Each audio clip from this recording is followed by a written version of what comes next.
시편 10편 1절부터 18절까지 우리 함께 합독하겠습니다. 여호와여 어찌하여 멀리 서시며 어찌하여 환난 때에 숨으시나이까. 악한 자가 교만하여 가련한 자를 심히 압박하오니 그들이 자기가 베푼 깨에 빠지게 하소서. 악인은 그의 마음에 욕심을 자랑하며 탐욕을 부리는 자는 여호와를 배반하여 멸시하나이다. 악인은 그의 교만한 얼굴로 말하기를 여호와께서 이를 감찰하지 아니하신다 하며 그의 모든 사상에 하나님이 없다 하나이다.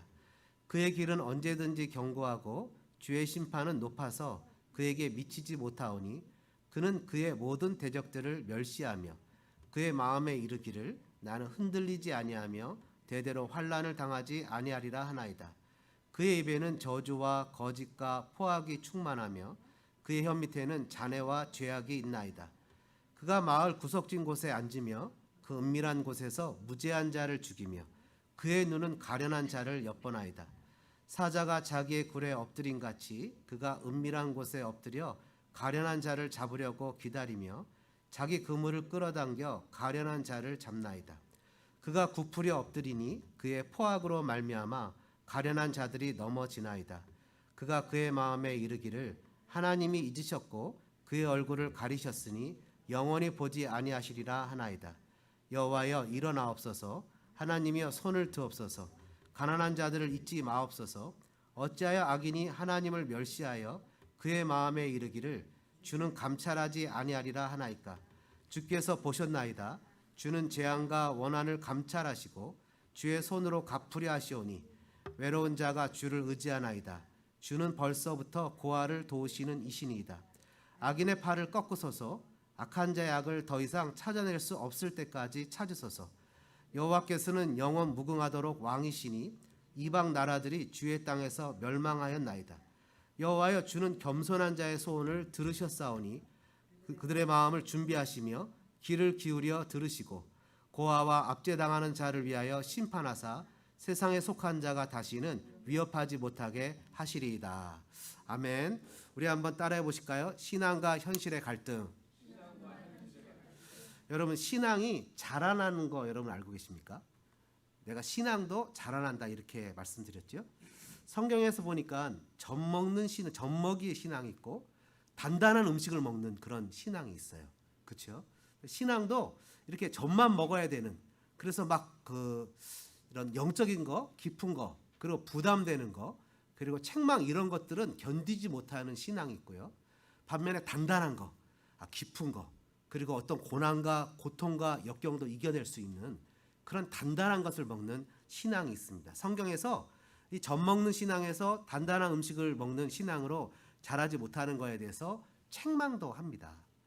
예수님을 처음 믿을 때는 누구나가 다 마음이 뜨거워집니다. 감격스럽죠. 나 같은 자를 위해서 십자가에 달리신 주님의 은혜를 깨닫게 되면 막 가슴이 뭉클뭉클하고요. 막 나뭇잎이 찬양하는 것 같고 새가 막 노랫소리를 들 때 그것도 찬양소리처럼 그렇게 들립니다. 심지어 하늘에 떠가는 구름도 하나님을 찬양하는 것처럼 보이기 시작합니다. 근데 문제는 두 가지가 있습니다. 나는 예수를 믿어서 예수 믿는 사람이 되었지만 첫 번째는 현실이 그대로라는 거예요. 두 번째는 내 속에 성품도 그대로라는 거예요. 죄된 과거의 습관들이 나를 옥매였고 힘들게 했고 하나님의 자녀가 아닌 죄된 노예로 살았던 삶의 습관들이 그대로 있고 여전히 그 삶의 습관대로 살았던 현실들이 그대로 있다는 거예요. 그래서 우리가 시간이 지나면서 나의 죄된 습관들과 싸우고 날마다 내가 죽고 그 가운데서 예수의 성품이 내 속에 들어와 새롭게 피어나는 삶이 이어지지 않게 되면 시간이 흐르다 보면 한 주, 한 달, 1년, 10년 또 20년, 30년 흐르다 보면 어린아이 신앙이 자라지 못한 상태에서 종교적으로 교회 습관과 교회 방식에 얽매이게 되고 그것이 몸에 있게 되고 유스돼서 나도 모르게 교회 생활과 사회 생활이 격리가 되는, 교회 와서는 교회 생활을 어떻게 해야 되는지 너무 잘 알지만 사회에서 월요일부터 토요일까지는 옛날에 살던 죄 짓던 습관 그대로 살아가면서 일주일에 1시간만 와서는 주님 앞에 예배자로 신앙인으로 사는 것 같이 보이지만 마치 개가 토했던 것으로 돌아가듯이 과거의 죄된 습관으로 돌아가는 그런 모습이 우리의 삶에 실제로 드러나는 일이 허다하다는 겁니다. 디도서 1장 16절은 이것을 이렇게 표현합니다. 그들이 하나님을 시인하나 행위로는 부인하니 가증한 자여 복종하지 아니하는 자여 모든 선한 일을 버리는 자니라. 하나님을 시인하나 하나님의 행위로는 부인하는 자. 하나님 계신 것은 믿겠는데, 하나님 계신 것은 알겠는데, 그러나 그 하나님도 나는 어쩌지 못하지. 심각한 거죠. 허탄한 이야기와 진리를 배반하는 사람들이 넘치고 넘쳐납니다. 그게 그렇게 하다 보니까 목사가 될 수도 있고 교회 중직자가 될 수도 있습니다. 그래서 하나님을 섬기는 것도 내 마음으로 내가 유주하고, 내가 섬기고 싶을 때 섬기고, 내가 예배하고 싶을 때 예배하는 그런 모습으로 바뀌게 됩니다. 그러다 보니까 히브리서 6장은 뭐라고 선언합니까? 한번 빛을 받고 하늘의 은사를 맛보고 성령에 참여한 바 되고 하나님의 선한 말씀과 내세의 능력을 맛보고도 타락한 자라고 표현합니다. 이런 타락한 자들이 있다는 거예요. 그러면서 권면합니다. 너희 각 사람이 동일한 부지런함을 나타내어 끝까지 소망의 풍성함에 이르러 게으르지 아니하고 믿음과 오래 참음으로 말미암아 약속들을 기업으로 받는 자들을 본받는 자 되게 하려는 것이라. 신앙에 열심을 내라는 거예요. 하나님의 뜻이 무엇이지? 하나님의 뜻이 무엇인지 수많은 고민과 갈등 속에서 하나님의 뜻을 생각하라는 거예요. 그전에는 내가 하나님의 뜻은 이것이지 라고 그 하나님 뜻대로 살려고 했는데 막상 현실 속에서 그게 갈등이 컨플릭트가 생기거든요. 집에 와서 보니까 이게 요즘에 그런 부모님들 그런 얘기를 해요. 아이들을 일찍 깨우려고 했는데 싸우는 것도 하루 이틀이지. 그러다 보니까 그냥 포기를 하게 돼요. 그게 만연하게 돼서 그냥 흘러가게 돼요. 그래서 그것이 11시가 12시가 되고 12시가 1시가 되고 1시가 2시가 되고 그러다부터 나중에는 포기하다 보니까 2시 3시까지 그냥 자포자기 하는 거예요. 그러니까 하나님의 은혜를 맛보고도 그냥 세상과 싸우려다 보니까 살아가면서 그것에 대해서 내가 이기지 못한다는 생각이 들어서 그냥 게으러지고 나태해지고 그냥 컴프로마이징 돼서 타협해버리고 그런 삶을 나타내는데 히브리서는 우리에게 뭐라고 표현합니까? 동일한 부지런함을 나타내요. 언제까지요? 끝까지 소망의 풍성함에 이르러 게으르지 않고 믿음과 오래 참음으로 말미암아 약속들을 기업을 받은 자들을 본받는 자 되게 하려는 것이라. 여러분 디도서 2장에 보니까 복음에 대해서 우리는 뭐라고 표현하냐면 attractive, 매력적인 크리스찬이 되라고 표현합니다. 매력적인, 아까 우리가 찬양했던 것처럼 매력적인 크리스찬, 신앙의 수많은 갈등과 어려움 속에서 적정하게 컴프로마이징 타협해서 그냥 그게 그거인 것처럼 그냥 듣기 좋은 소리나 하고 신앙을 추구하는 것은 그냥 성경이나 주일날 예배 시간, 심지어는 설교 시간에조차도 없고 그것은 과거에 우리 선배들에게만 있는 것이고 실제의 삶은 그냥 다 모든 게 좋은 게 조사원이라고 묻어버리는 그런 것이 아니라 그런 갈등 속에서 스트러글하고 어려움에 대해서 대항하고 실제 아닌 것은 아니라고 주장하면서 하나님의 뜻을 놓고 고민하고 기도하다가 하나님의 말씀을 붙잡고 그 가운데서 그 갈등을 이겨내는, 그랬을 때 젖먹는 신앙이, 어린아이 신앙이 바로 단단한 음식을 먹는 신앙으로 성장하게 되는 거죠. 여러분 아이들이 젖댈 때 힘들잖아요. 젖댈 때 우유 떼는 것을, 젖병 떼는 것이 힘들면 이가 다 썩어버리는 것과 마찬가지와 같이 젖먹는 신앙에서 자라지 못하면, 책임을 감당하지 못하면, 신앙을 감당하지 못하게 되면 그냥 삶이 스포일돼 버린 거죠. 신앙은 수많은 갈등과 어려움을 극복하며 고민하는 겁니다. 하나님의 말씀과 주님의 은혜를 통해서 나의 신앙과 현실의 갈등 속에 주님 앞에서 양육되어지고 이겨나가는 겁니다. 디도서 2장 11절과 12절은 이렇게 기록합니다. 하나님의 은혜가 나타나 우리를 양육하시되.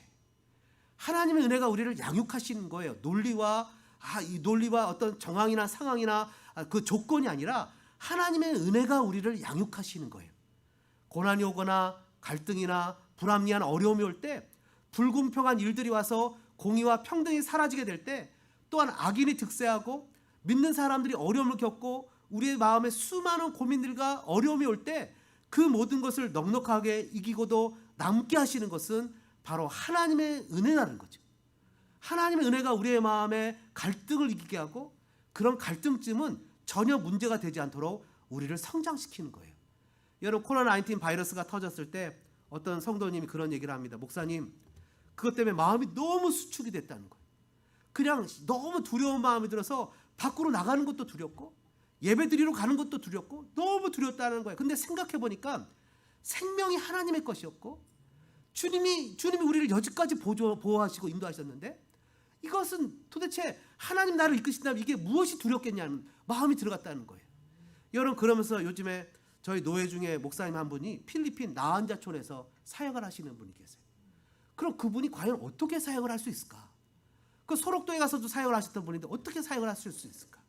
하나님 그분을 안전하게 지키실 뿐만 아니라 사역의 은혜가 나서 수많은 사람들이 주께로 돌아오는, 그래서 자기 아들, 자기 며느리, 자기 아내 다 데리고 가서 함께 거기서 사역을 하는 거예요. 기가 막히지 않습니까? 여러분, 고난이나 갈등이나 어려움 현장 가운데 하나님 앞에서 우리가 무릎 꿇고 기도하면서 하나님의 뜻이 무엇인지를 깨닫게 되었을 때 그것을 과감하게 믿음으로 한 걸음 한 걸음 걸어 나갈 때 신앙은 성장하는 거죠. 마치 시냇가에 심기운 나무가 시절을 쫓아 과실을 맺는 것처럼 그 뿌리가 고난 속에서 점점 그 땅을 뚫고 시냇가로 뿌리가 흘러가는 것처럼 우리의 일상생활 속에서 신앙과 현실의 갈등 속에서 하나님 앞에서 은혜로 믿음으로 결단하여 주님 편에 서게 될 때 우리는 점점 시냇가에 심기운 나무처럼 우리의 신앙과 우리의 믿음이 든든해진다는 겁니다. 오늘 본문 시편은요, 시인의 좀 당돌한 질문으로 시작됩니다. 여호와여, 어찌하여 그토록 멀리 계십니까? 어찌하여 내가 어려움에 처했을 때 숨어 계십니까? 마치 하나님이 부재 가운데 계신 것 같은 느낌이 드는 거예요. 응답도 안 하시는 것 같고 이 어려움과 고난 속에 그냥 나를 처박아놓은 것과 같은 그런 비참함, 그리고 심지어 나는 주님을 예배하고 주님을 찬양하고 주님을 바라보는데 그냥 저 악한 사람들은, 그 사람들이 부자든 가난이든 상관없이 그들의 마음은 교만해서 가난하든지 부자든지 상관없이 겸손한 자들한테 나에게 포악하게 구는데 그들은 잘 살고 그들은 잘 먹고 그들은 잘 되고 오히려 가난한 자들을 심히 압박하고 그들을 통해서 자신들의 마음의 욕심을 마음껏 챙기고 심지어 그들은 하나님을 모욕하기까지 하고 무슨 정의가 밥 먹여주냐는 듯한 태도와 말로 거짓과 포악으로 가득 차 있는 이 상황 속에 시편 기자는 물어보는 거죠. 하나님은 도대체 이런 상황 속에서 어떤 역할을 하고 계십니까? 라고 거칠게 질문을 하고 있는 거예요. 그러나 여러분, 이 질문을 받아야 될 1차 대상은 누굽니까? 바로 왕이죠. 왕에게 질문해야 되죠. 도대체 왕은 왕으로서 이 상황을 어떻게 정리하고 있습니까? 왕은 하나님의 말씀을 등사해서 자기 옆에 두고 하나님의 말씀대로 백성들을 통치하고 백성들이 하나님의 말씀대로 살도록 가르치는 것이 왕의 역할이 아닙니까? 여러분, 미국의 확진을 통해서 죽은 사람들이 8만 명이나 됐는데 그 8만 명 중에 3분의 1의 죽음을 받은 사람, 2만 5천 명이 넘는 사람들이 널싱홈에서 죽었다는 거예요. 이런 어처구니 없는 상황 속에서 아무 자기 힘으로는 보호를 받을 수 없는 그런 과부, 그런 연약한 어른들이 아무런 국가의 제도적인 보호나 어떤 그런 도움을 받지 못하고 죽음을 당했을 때 우리는 1차적으로 질문해야 되는 거예요. 가스티 시장은 어디 있었으며 뉴섬 주지사는 어디 있었냔 말이죠. 자신들이 그 일에 대해서 마땅히 감당해야 될 일들을 왜 감당하지 않고 이 일을 하고 있지 않냐는 거죠. 여러분, 그러나 세상은요 그렇게 넉넉하게 돌아가지 않는 거예요. 왜냐하면 사람들은 욕심으로 가득 찬 사람들이 많거든요. 시편은 악한 자들이, 그들이 부자이든 가난한 사람이든 그들의 마음이 교만하고 그래서 그들이 가난하든 부자든 상관없이 겸손한 자를 괴롭힌다는 거예요. 책임을 맡은 사람들이 책임을 감당하지 않고 그 책임을 맡은 사람들이 그 일에 대해서 감당하지 않을 때 그 사람들 향해서 악한 자라는 거죠. 하나님의 말씀을 옆에 두고 그 말씀을 기억해서 정말 국민들을 불쌍히 여기고 그 국민들이 살 수 있도록 어떻게든 힘을 쏟는 것이 그들의 역할이 있다는 거죠.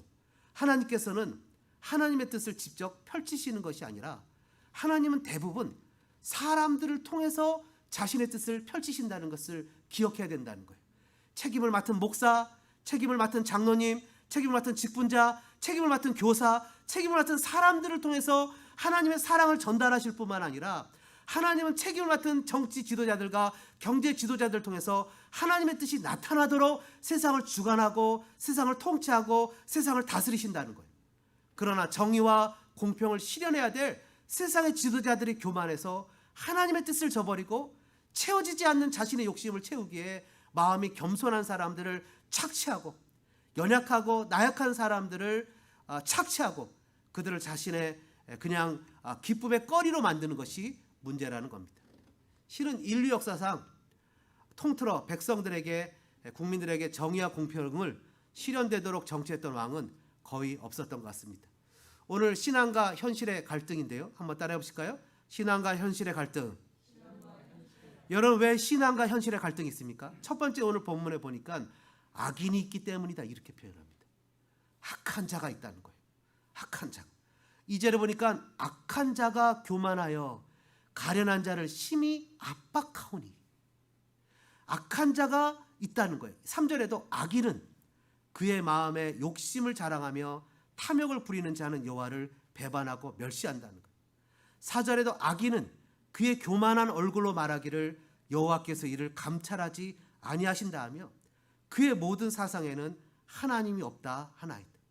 5절에도 그의 길은 언제든지 견고하고 주의 심판은 높아서 그에게 미치지 못하오니 그는 그의 모든 대적들을 멸시하며 6절에 그의 마음에 이르기를 나는 흔들리지 아니하며 대대로 환난을 당하지 아니하리라 하나이다. 7절에 그의 입에는 저주와 거짓과 포악이 충만하며 그의 혀 밑에는 잔해와 제약이 있다. 왜 세상에 이런 연약하고 돌밤을 받아야 될 노인들이 그렇게 무참하게 13만 명 가까운 분들이 미국에서 돌아가셔야만 되느냐? 자기 책임을 감당하지 않는 악한 자들이 있기 때문이라는 거예요. 악한 자들. 세상을 살면서 우리가 믿는 신앙과 현실의 갈등이 있는 이유는 이 세상에 악인이 있기 때문이에요. 그들의 가장 큰 특징을 뭐라고 표현합니까? 2절에 보니까 악한 자가 교만하여. 4절도 악인은 그의 교만한 얼굴로 말하기를. 이들의 가장 큰 특징은 교만이다 이렇게 기록하는 거예요. 교만. 여러분, 그러나 여기서 쓰인 단어인 교만이라는 단어는요, 영어 성경에도 보고 원어에도 볼 때 이것이 교만이라는 단어보다는 자만이라는 단어로 쓰이는 것이 더 적합한 것 같습니다. 교만과 자만은 달라요. 자만은 교만보다 더 악한 겁니다. 교만은요, 뭔가 이렇게 좀 내가 소유를 하거나 뭔가를 가져서 우쭐한 마음이에요. 교만은 결코 겸손해지지 못해요. 여러분, 아담이 범죄했을 때 뱀이 그를 유혹한 게 뭡니까? 하나님과 같이 된다는 거예요. 하나님처럼 된다. 이것을 자만이라고 표현하는 거예요. 하나님과 같이 자기를 높이고 싶어서 금단의 열매를 따먹은 것이 죄를 지은 겁니다. 그래서 인류의 역사상 나타나는 모든 죄의 가장 밑바닥은 자만에서 시작되는 거예요. 자만. 3절에 그들은 여호와를 배반하여 멸시하죠. 여호와죠. 4절에 교만한 얼굴로 말하기를 여호와께서 이를 감찰하지 아니하신다며 그의 모든 사상에 하나님이 없다 하나이다. 5절에 자기의 길은 언제든지 견고하고 주의 심판은 높아서 그에게 미치지 못하오니 그는 그의 모든 대적들을 멸시하고 6절에 그의 마음에 이르기를 나는 흔들리지 아니하며 대대로 환난을 당하지 아니하리라. 하나님도 없어. 하나님이 나한테 어쩔 수 없어. 마치 하나님을 대적하는 아담이 범죄한 근본적인 죄의 전형인 하나님과 같다고 생각하고 심지어 하나님이 없다고 여기는 자만한 자들입니다. 자만은 교만보다 더 나쁜 악의 시작입니다. 모든 죄의 시작은 자만에서 옵니다. 자만의 시작은 사람이 하나님에게서 돌아서는 것입니다. 교만한 사람은요, 결코 겸손하지 못합니다. 그러나 자만한 사람은 내적으로 스스로 높이기 때문에 외적으로 오히려 겸손할 수 있습니다. 여러분, 얼마 전에 목사님들과 어떤 회의를 할 때 회의에 무슨 내용의 절차상 잘못돼서 한 분이 실수를 했어요. 그 사람이 그 단체의 대표를 맡고 있었는데 회의 끝나고 나서 여럿이서 그 문제를 논하다가 제가 저한테 어떻게 생각하냐길래 이거는 나이 드신 어르신의 의견을 반대하고 안 하고의 문제가 아니라 절차상의 문제다. 이미 다 결정된 것을 아니라고 다른 것이라고 주장하는 것은 절차상의 문제니까 당신이 아무리 리더고 잘했을지라도 이 일에 대해서는 어른들한테 그리고 다른 목사님들한테 미안하다고 얘기하는 게 맞다. 그럴 때 하는 말이 나는 당신하고 배운 신앙이 달라서 골목대장하고 싶지 않기 때문에 나는 사과할 수 없다. 그러면 너희들끼리 잘 놀아라. 나는 안 하겠다. 이렇게 얘기를 하더라고요. 그래서 제가 가만히 이런 생각을 했어요. 야, 목사님조차도 이렇게 받아들이지 못하고 자기가 자기에 대한 잘못을 인정하지 못하는 자만한 마음이 있다면 그 시작의 근거는 도대체 어디서 오는 건가? 자만의 시작은 사람이 하나님에게서 돌아서는 것입니다. 왜냐하면 하나님을 만난 사람은 결코 자만할 수 없습니다. 하나님을 만난 사람은 하나님이 어떤 분이고 그분 앞에서 내가 어떤 죄인인지를 깨닫게 되기 때문에 하나님을 만난 사람은 결코 자만하지 못하고 하나님 앞에서 겸손할 수밖에 없습니다. 11절과 13절 오늘 본문의 내용에 보니까 그가 그의 마음에 이르기를 하나님이 잊으셨고 그의 얼굴을 가리셨으니 영원히 보지 아니하시리라 하나이다. 어찌하여 악인이 하나님을 멸시하여 그의 마음에 이르기를 주는 감찰하지 아니하리다 하나이까. 하나님께서 얼굴을 가리셨고 영원히 보지 않고 악인이 하나님을 멸시하고 마음에 이르기를 주는 감찰하지 않는다고 할 정도라는 거예요. 여러분, 우리가 간혹 겸손한 사람을 보는데요, 그 겸손한 사람들이 어떤 순간 위기의 순간 어떤 모습이 나타났을 때 갑자기 그 사람이 그런 사람이 아닌데 갑자기 교만한 모습을 드러내거나 돌이켜 변하는 모습을 보게 되는 경우가 있습니다. 그 사람이 교만한 사람이 결코 겸손으로 가장할 수 없지만 마음이 자만한 사람은 외적으로 겸손으로 가장할 수 있습니다. 이것은 마치 마귀가 빛의 광명한 천사로 위장하는 것과 같습니다. 자만은 하나님 중심주의에서 자기 중심주의로 돌아서기 때문에 자만은 모든 탐욕의 출발점입니다. 여러분 8절을 보십시오. 8절에 뭐라고 기록합니까? 그가 마을 구석진 곳에 앉으며 그 은밀한 곳에서 무지한 자를 죽이며 그의 눈은 가련한 자를 엿보나이다. 사자가 자기의 굴에 엎드린 같이 그가 은밀한 곳에 엎드려 가련한 자를 잡으려고 기다리며 자기 그물을 끌어당겨 가련한 자를 잡나이다. 여러분, 사자는 배가 고플 때만 사냥을 합니다. 근데 이 거만한 자만한 자는요, 배가 고픈 것을 멈추지를 못합니다. 그의 마음에 그냥 끊임없이 자기 만족이라는 것은 전혀 없습니다. 또 채우고 또 채우고 또 채우려고 합니다. 세상에 그런 그 자만한 사람을 상상할 수가 없어요. 예수님께서 그래서 우리에게 뭐라고 표현합니까? 누구든지 나를 따라오려거든 자기 자신을 부인하라고 얘기를 하십니다. 여러분, 우리가 구원을 받는 첫 번째 예수님을 따르는 길은 바로 자기 자신을 부인하는 자기 부정입니다. 자기 부정, 그러니까 이 세상 모든 사람들이 하나님하고 대적해서 자만에 빠졌을 때 가장 높으신 예수님이 자기 자신을 비워 겸손한 모습으로 이 땅에 오셔서 세상 사람들이 도대체 깨닫고 이해하지 못하는 겸손의 길을 가르쳐 주셨습니다. 겸손의 길을 만들어 놓으셨어요. 그래서 예수님이 뭐라고 표현하십니까? 나는 온유하고 겸손하니 나에게 와서 배우라고 얘기하지 않습니까? 여러분, 구원의 첫 번째 단추는요, 바로 겸손이에요. 하나님 앞에 겸손한 거예요. 그래서 성경은 그것을 뭐라고 표현하면 마음이 온유한 자다 이렇게 표현하는 거예요. 자만한 자는 결코 마음이 온유할 수가 없어요. 여러분, 왜 신앙과 현실의 갈등이 있습니까? 그것은 악한 자, 즉 자만한 자들이 넘치기 때문입니다. 여러분, 지금 한국의 사태를 보면 얼마 전에 한국에 코로나19 바이러스 때문에 막 난리가 났을 때는요, 그냥 숨어서 교회 침투에 들어가고 하나님을 대적했던 거짓 이교물이 바로 신천지를 하나님이 치시는 것을 봤습니다. 그것을 보면서 우린 다 의아했어요. 아니, 어떻게 코로나19 바이러스처럼 이렇게 힘들고 어려운 공포스러운 바이러스를 통해서 저 손도 못 댈 것 같은 끝도 없이 달려가는 저 악한 자들을 하나님 치시지? 기가 막힌 사건이 터지면서 우리는 속으로 의아했어요. 좀 당황했어요.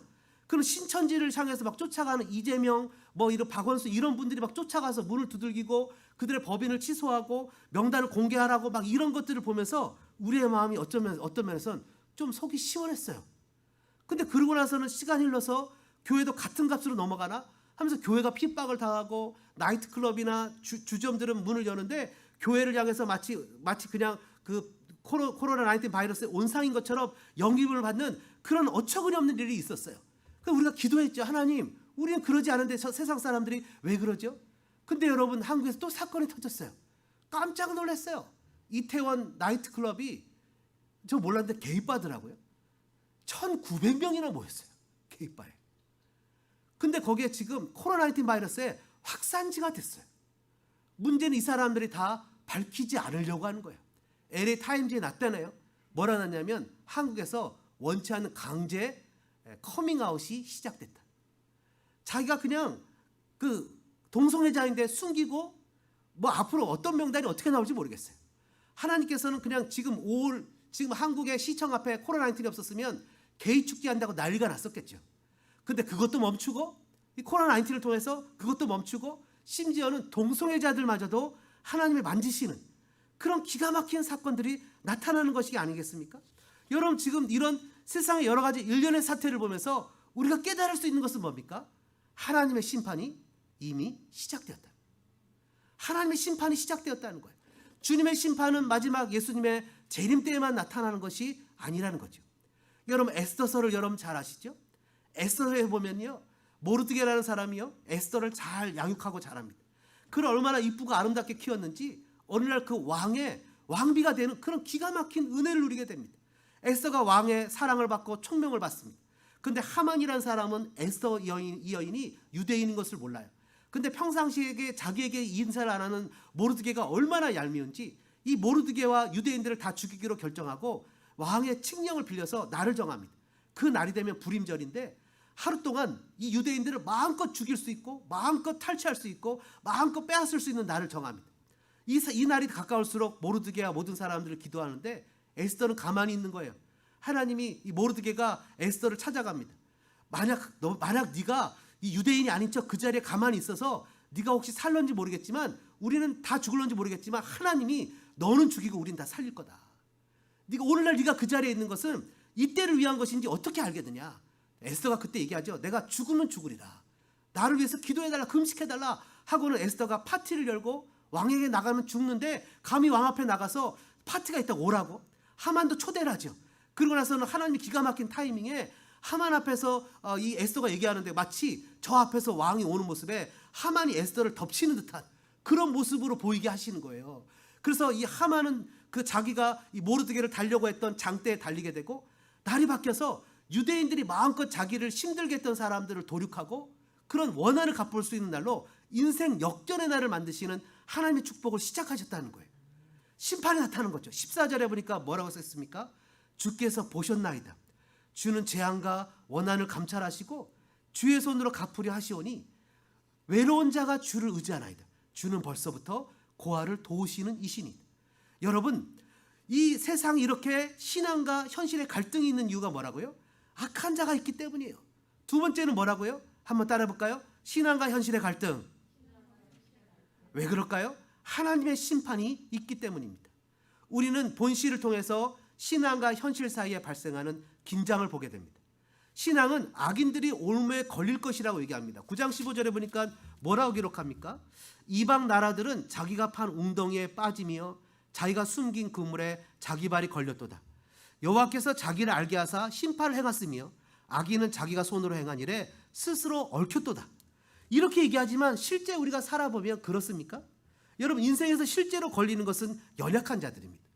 반면에 악한 자들은요 잘못을 가지고 무신론을 옹호하고 도덕성이 결여됐는데도 불구하고 잘 살고 행복한 자기 확신에 빠질 뿐만 아니라 하나님을 모욕하기도 하고 살인적인 의도를 갖고 무자비한 심을 휘두르고 실질적으로 무신론자로서 하나님을 대적하며 믿는 사람들을 핍박하고 사는데도 잘 삽니다.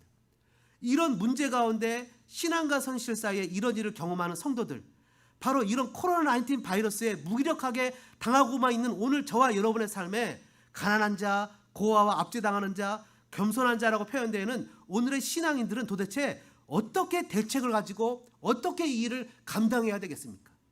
12절과 16절까지의 말씀은 이 일을 이렇게 해결하고 있습니다.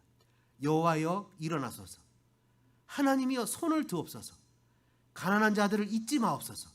어찌하여 악인이 하나님을 멸시하여 그의 마음에 이르기를 주는 감찰하지 아니하리라 하나이까. 주께서는 보셨나이다. 주는 재앙과 원한을 감찰하시고 주의 손으로 갚으려 하시오니 외로운 자가 주를 의지하나이다. 주는 벌써부터 고아를 도우시는 이시니이다. 악인의 팔을 꺾으소서. 악한 자의 악을 더 이상 찾아낼 수 없을 때까지 찾으소서. 여호와께서는 영원 무궁하도록 왕이시니 이방 나라들이 주의 땅에서 멸망하셨나이다. 여호와여 주는 겸손한 자의 소원을 들으셨사오니 그들의 마음을 준비하시며 귀를 기울여 들으시고. 여러분 지금 시편 기자는 이 갈등과 이 세상의 어처구니 없는 구절을 어떻게 해결하고 있습니까? 바로 하나님께 악한 자들로부터 진리를 지키는 자들을 지켜달라고 하나님의 개입을 호소하는 기도를 드리고 있습니다. 재난을 당하고 아침마다 여러 가지 어려움을 당하고 있을 때 하나님께 기도하는 거죠. 이 기도의 기초는 바로 이 시인의 기자가 만난 하나님의 성품 자체입니다. 하나님이 누구신지, 하나님이 어떤 분이신지, 하나님이 자기의 아들을 주시고 나를 구원하신 그 엄청난 하나님이 이 어처구니 없는 갈등과 구조 속에서 반드시 하나님이 나를 구원하실 것이라는 믿음 가운데 기도하고 있어요. 뭐라고 외치고 있습니까? 여호와여 일어나소서, 여호와여 구원하소서, 여호와여 겸손한 자의 소원을 들으시옵소서. 여러분, 그가 하는 기도의 내용을 보십시오. 권력의 종말과 그의 시험과 최후의 심판을 요구하는 겁니다. 기도는 매우 강력한 확신과 강력한 요구를 하고 있습니다. 여러분, 세상의 세력은 강력한 것 같습니다. 도대체 하루에 29,000명, 25,000명, 3만 명 가까이 나타나는 엄청난 사람들 속에서 오늘 아침에 내가 하는 이 기도가 도대체 무슨 의미가 있을까 할 때 시편 기자는 우리에게 이렇게 외칩니다. 기도로 충분합니다. 기도로 충분합니다. 왜냐하면 오늘 성경은 선포합니다. 여호와께서 16절이죠. 여호와께서는 영원 무궁하도록 왕이시기 때문입니다. 여호와께는 영원 무궁하도록 우리의 필요를 하시고 우리를 보호하시고 일으키시며 우리를 돕겠다고 맹세하셨기 때문입니다. 그러기에 기도로 충분합니다. 세상을 움직이는 것은 기도로 충분합니다. 또한 로마서 12장 19절과 21절에 주님은 이렇게 얘기하십니다. 내 사랑하는 자들아, 너희가 친히 원수를 갚지 말고 하나님의 진노하심에 맡기라. 기록되었을 때 원수 갚는 것은 내게 있으니 내가 갚으리라고 주께서 말씀하셨느니라. 네 원수가 줄이거든 먹이고 목마르거든 마시게 하라. 그리함으로 네가 숯불을 그 머리에 쌓아 놓으리라. 악에게 지지 말고 손으로 악을 이기라. 여러분, 뭐라고요? 놀랍지 않습니까? 주님이 뭐라고 표현해요? 원수 갚는 것은 주께 있다고 얘기하지 않습니까?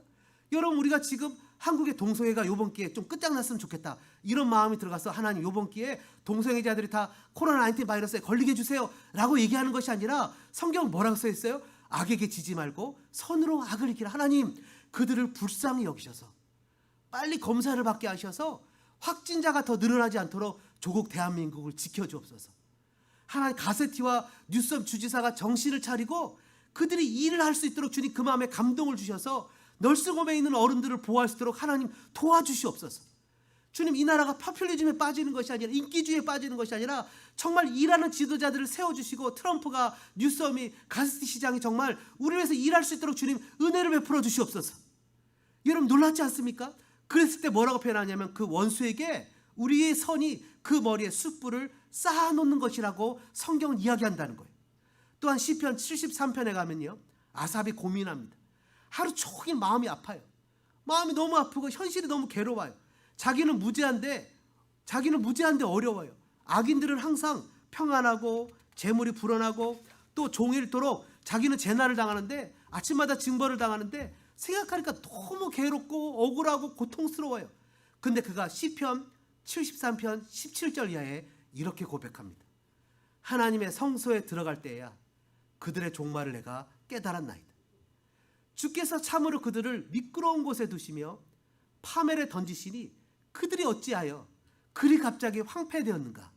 놀랄 정도로 그들은 전멸하였나이다. 그들이 득세하는 것 같지만 그들은 지금 어디 있다고요?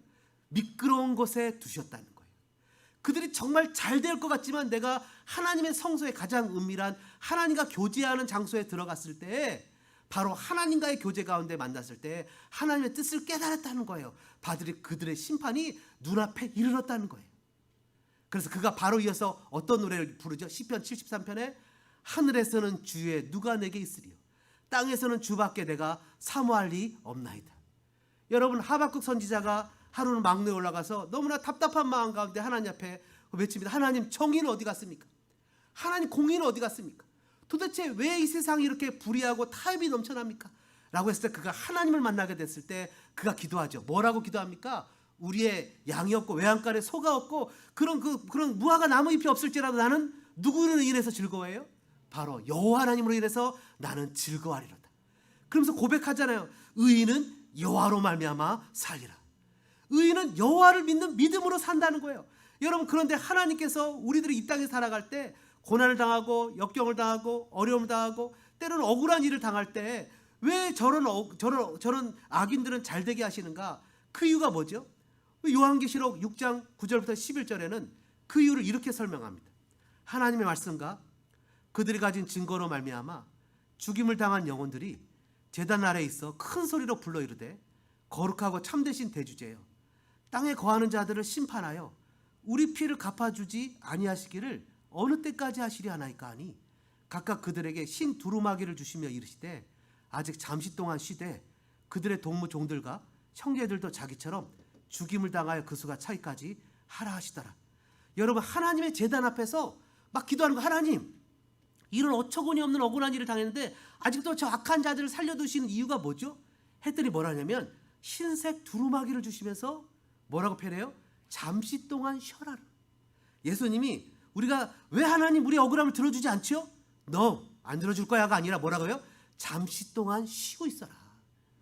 잠시 동안은요, 짧은 기간을 얘기하죠. 그리고 막연한 불안과 두려움이 아니라 쉬고 있어라. 주님의 은혜 가운데 그냥 평안을 누리고 있어라. 바로 하나님이 정하신 때가 되면 뭐라고요? 그들을 심판하실 것이라는 거예요. 하나님이 정하신 때는 언제죠? 바로 하나님이 정하신 때예요.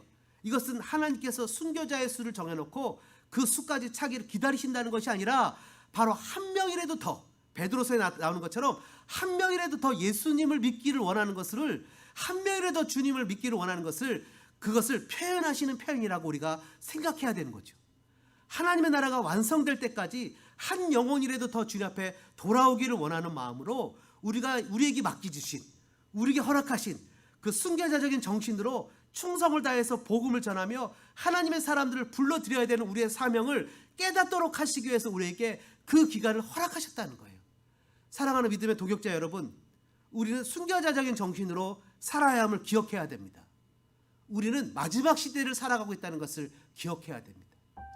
언제까지 우리가 코로나19 바이러스를 두려워하겠습니까? 언제까지 그런 환경에 매여서 우리가 해야 될 일을 머물겠습니까?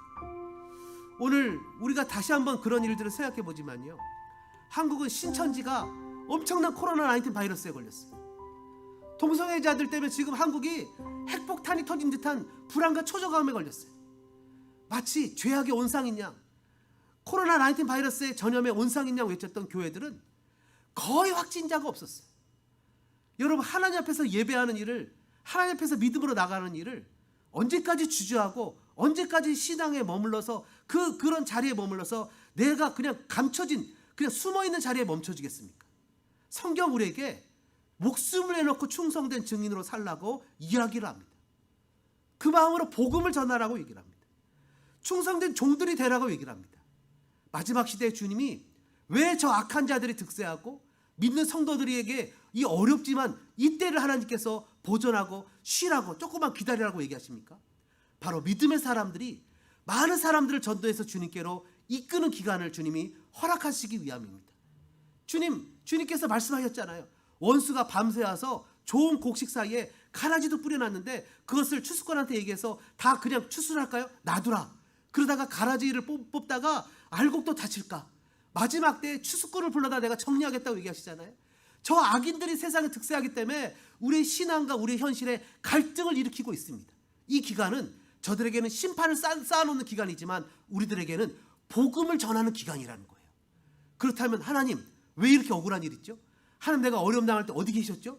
이렇게 불평하고 투덜댈 것이 아니라 주의 복음을 들고, 주님의 복음을 들고 우리 주변에 있는 믿지 않는 사람들한테 복음을 전할 수 있는 믿음의 사람들이 돼야 되리라고 믿습니다. 저와 여러분들이 이런 믿음으로 신앙하며 나가는 복된 성도들 되어주시기를 주님의 이름으로 축복합니다. 이 시간에 같이 한번 기도하는 시간을 갖겠습니다. 주님, 제가 주님 앞에 혹시 정당하지 못한 대우를 받을 때 억울해서 외친 적이 있습니까? 주님, 제가 주님 앞에 컴플레인 했던 적이 있었습니까? 주님, 제가 혹시 잘못된 생각과 잘못된 가치관을 가진 적이 있었습니까? 이 시간에 주님 회개합니다. 그리고 제게 충성된 믿음이 생기기를 원합니다. 충성된 증인으로서 하나님 나라를 전파하는 믿음의 사람이 되길 원합니다. 그래서 우리 주변에 믿지 않는 사람들 있죠? 아직도 신앙이 연약한 성도들 있죠? 그들을 생각하며 그들의 이름을 불러가며 주님 앞에 그들이 돌아오도록 하나님 그들에게 복음을 전하겠노라고 다짐하는 기도를 우리 1, 2분 정도 같이 소리내서 기도하겠습니다. 사랑과 은혜가 충만하신 하나님, 은혜와 사랑에 감사합니다. 하나님, 우리가 살다 보니까 고난이 오고 역경이 옵니다. 하나님의 부재로 느껴질 때가 있습니다. 하나님, 이런 모순이 가득 찬 세상에서 주님은 뭐하고 계십니까? 주님 도대체 뭐하고 계십니까? 했을 때 주님은 분명 신 두루마리기를 주시면서 쉬라고, 평화와 은혜를 주시면서 쉬라고, 억울하고 속상한 일을 당해도 이것을 그냥 끝내지 않겠다고, 반드시 이것을 내가 심판하겠다고 주님 약속하시면서 주님 우리에게 쉬라고, 그러면서 우리에게 복음을 증거하라고, 땅 끝까지 복음의 증인이 되라고 주님 얘기하시고 은혜를 주셨습니다. 주님, 저희들 주변에 예수를 모르는 사람들이 너무나 많습니다. 아직도 예수를 모른 채 목숨을 잃어가는 사람, 수많은 사람들이 많습니다. 그런데 우리는 매너리즘에 빠져, 감상주의에 빠져, 내가 왜 이런 고난을 겪어야 되냐고, 왜 이렇게 물질이 힘드냐고, 살아가는 모양이 왜 이러냐고 하면서 투덜대고 마음이 하나님 무거워지고 기도하지 않고 하나님 앞에 낭망하여서 내 마음대로 살았던 것을 주님 앞에 회개합니다. 하나님, 자만하고 교만하여 하나님조차 없이 살았던 삶의 모습은 아니었는지 내 자신을 돌아보는 그런 시간이 되어지길 원합니다. 주님, 간절한 마음으로 기도합니다. 내가 하나님 아버지 어린아이와 같이 정말 작은 일에 하나님 아버지 삐지고, 작은 일에 마음을 상하고, 작은 일에 하는 모욕감을 느끼며 정작 중요하게 감당해야 될 일을 감당하지 못했던 신앙인은 아니었는지 주님, 내 자신을 되돌아봅니다. 하나님, 판단하여 아버지 하나님 정말 하나님 굳은 음식을 먹을 수 있는 성숙한 신앙인들이 되어지길 원합니다. 그래서 하나님 앞에서 믿음으로 한 걸음 걸어갑니다. 먹이기도 하시고 입히기도 하시고 또 하나님 입히기도 하시기는 하나님 아버지, 그런 주님을 바라보며 의지하며 하나님의 나라의 복음을 전하며 믿음의 하나님 아버지 신앙의 걸음으로 가는 신앙의 사람이 되어지길 원합니다. 주님, 우리는 초림과 재림의 기간에 살고 있습니다. 순교자적인 정신을 잃어버렸습니다. 신앙의 영성을 잃어버렸습니다. 주님 앞에 하나님 아버지 뜨거움을 가지고 하나님 반드시 사람을 통해서 일을 하신다는 그런 하나님 아버지 사명감을 잊어버렸습니다. 나를 통해서 저 형제에게 사랑을 전해야 될 사명감을 잊어버렸습니다. 나를 통해서 가정에 회복의 메시지를 전해야 될 사명을 잊어버렸습니다. 어느덧 매너리즘에 빠지고 현실에 안주해서 하나님 복음을 전하는 모습을 잊어버렸습니다. 정작 중요한 주님의 뜻을 전해야 되는데, 이 어려운 때 누구나 다 시간이 넘쳐나는 이때 살아계신 주님을 전해야 되는데, 아버지 하나님, 우리가 내 느낌을 믿고 말씀을 믿지 않았습니다. 문제를 껴안고 갈등과 고민을 가졌지만 정작 그 문제를 하나님께로 가져가 확신과 평안을 갖지 못했습니다. 주님, 우리에게 순교자적인 정신을 다시 한번 회복시킬 수 있도록 믿음의 믿음을 더해 주시옵소서. 하나님, 자신의 감정과 현실의 모습에 주저앉아버린 신앙인들이 그리스도 예수의 이름으로 일어나게 하여 주시옵소서. 그들이 하나님 주저앉은 신앙에서, 자신의 안전만을 바라보는 신앙에서 목숨을 걸고 충성된 신앙을 갖는 사람들 되어지게 주님 도와주시옵소서. 그래서 하나님, 우리 소망교회가 주님의 마지막 칭찬하실 때 충성된 증인들로 말미암아 칭찬하는 마지막의 교회가 되어지기를 원합니다. 주님 도와주시고 은혜를 베풀어 주시옵소서. 하나님, 특별히 정말 남들은 다 숨어서 마음을 돌이키고 젊은 사람들조차도 코로나19 바이러스를 무서워서 쩔쩔매는 상황 가운데 담대하게 하나님 믿음을 가지고 예배 현장에 나온 사랑하는 권사님들을 주님의 이름으로 축복합니다. 주님, 생명사계로 지켜주시고 안전하게 하시고, 하나님, 우리 권사님들의 신앙이 정말 어려울 때 물질로, 기도로, 시간으로 아낌없이 쏟아붓는 사랑하는 여종들의 신앙을 본받는 아름다운 젊은 여종들이 불같이 일어나는 교회가 되게 하시고, 하나님, 소망교회가 소망이 있는 것은 주님 앞에 헌신하며 믿음으로 나가는 이 여종들이 있기 때문이 아니겠습니까? 주님, 우리에게 더 힘을 주시고 환경을 따라가는 사람, 감정을 따라가는 사람, 조건을 따라가는 사람들이 아니라 하나님을 붙잡고 믿음으로 일어나는 사람들 되게 도와주시니 감사합니다.